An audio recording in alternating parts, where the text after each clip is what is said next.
Guys, I'm being completely honest. Like, if I be completely honest, I don't blame.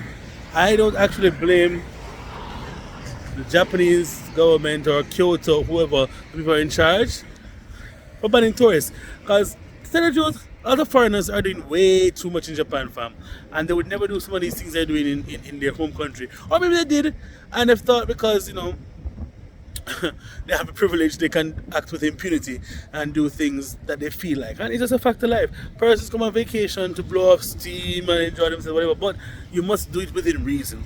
And you must respect the country's laws and rules and just be a decent human being. Now, reports I've heard is about harassment and abuse of persons in their kimono, Japanese people in kimonos, and not respecting them and outing cigarette butts on people.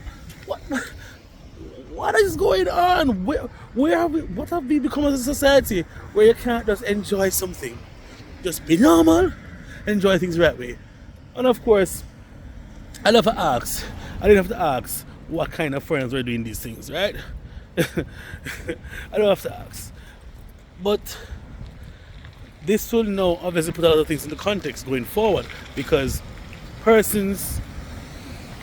people have their limits and they must be bloody fed up.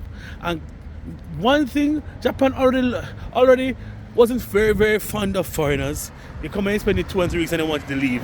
They love foreign money, but they don't really love the foreigners that much. You know what I mean? They love our working, the fact that we work and generate and help their GDP, but they don't like us actually living and getting the amenities that are meant for citizens of Japan. That's one of the things that I've realized. But if you follow their rules and regulations, will they give you a hard time? No. There are a lot of foreigners who actually live in Japan long term. There are benefits to staying here, getting permanent residency and citizenship, but you still have a lot of things that you still can't do and still need a Japanese partner or a Japanese sponsor to assist you with.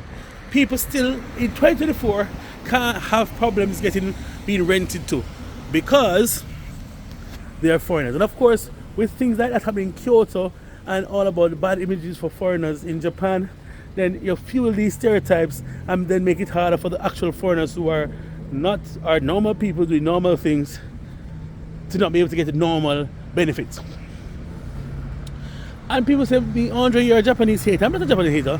I like to split justice how it is. I call things how I see it, and if things need to change to get better, then I will say it. Of course, a lot of times when I just came to Japan initially, I didn't realize that, of course, you have your traditions, different traditions and different cultures when you grow up, and it doesn't mean that it's wrong or right. It's just a different perspective of most things.